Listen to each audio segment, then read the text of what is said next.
Hi there, I'm Patrick, your online selling coach, here to share with you the 5 big mistakes that many eBay sellers make that are affecting their sales and their overall online selling profits, plus the steps you need to sort it out. So stay tuned.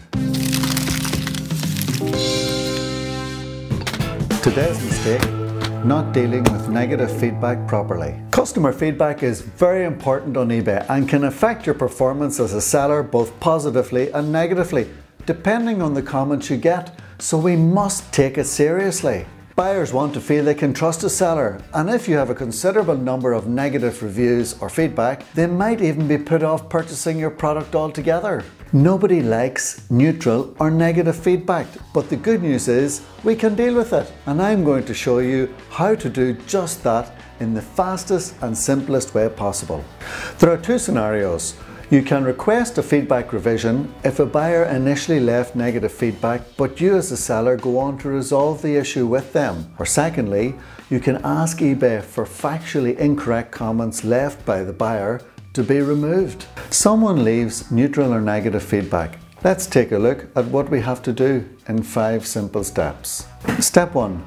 Contact the buyer. Send an email through eBay asking them to consider removing it. You may have to bargain with them or barter with them or come to some sort of agreement if they are correct in what they're saying.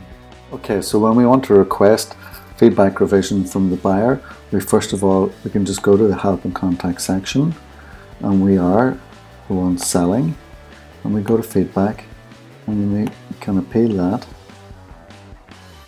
and we contact the buyer and choose the item in question that we want to ask him to revise it with. So if we choose the first one, and then we contact the buyer and we write in there what exactly it is that we want them to revise and why. If they agree, we as sellers must submit a removal request, and I'll show you how to do that in a second.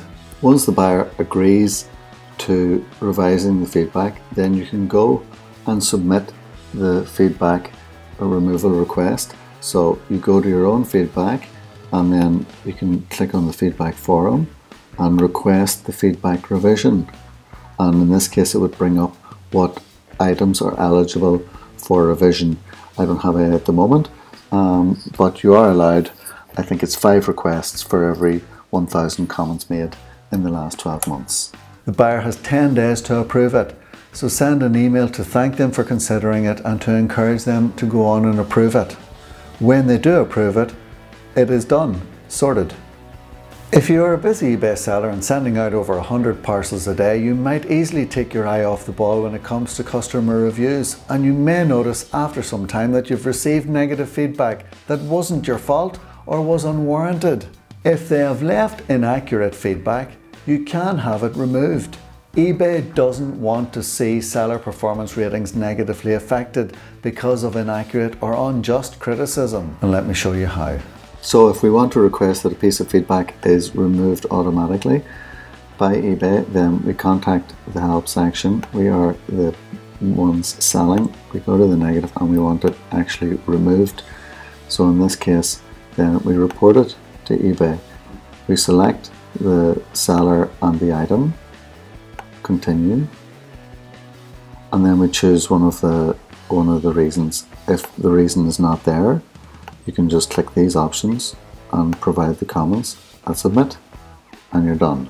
However, thankfully in 2016, February, according to their website, eBay have said that your selling metrics are based more on dispatch times and postage and other metrics, and not so much to do with positive or negative feedback as it was in times gone by, which is good news for you as a seller. To learn how to fix these mistakes and others, join me in my free 3-part eBay selling course as I show you how to create the perfect product listing for eBay, which every eBay owner needs to nail in order to sell more and to ultimately make more money so that your bank manager goes, wow.